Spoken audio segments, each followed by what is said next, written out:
বিসমিল্লাহির রহমানির রহিম। আসসালামু আলাইকুম। এর নাম চকো। লাউ চাল কুমড়ার মাঝামাঝি একটা সবজি, কিন্তু স্বাদ ভালো।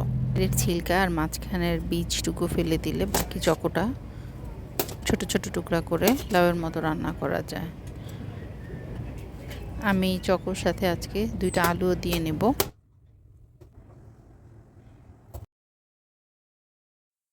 গরম কড়াইয়ে দিয়ে দেব 2 টেবিল চামচ সরিষার তেল। তেল গরম হয়ে গেলে 1 মুঠ পেঁয়াজ, কয়েকটা কাঁচামরিচ দিয়ে একটু ভেজে নেব।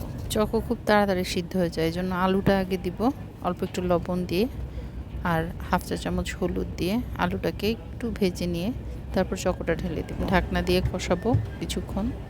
5-10 মিনিট কষানোর পরে এটার মধ্যে ধুয়ে ভিজিয়ে রাখা 3 টেবিল চামচ সাদা কালো সরিষা আর একটা কাঁচামরিচ বেটে পানিসহ এই চকোর মধ্যে দিয়ে দিব।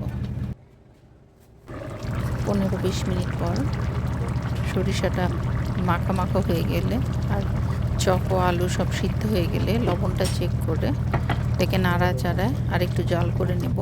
পছন্দ মতো ঝোল রেখে নামায় নিলে অনেক মজাদার চকো সরিষার তরকারি রান্না হয়ে যাবে।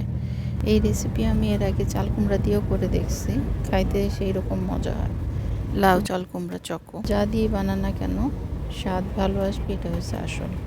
সবাই ভালো থাকবেন, সুস্থ থাকবেন। আসসালামু আলাইকুম।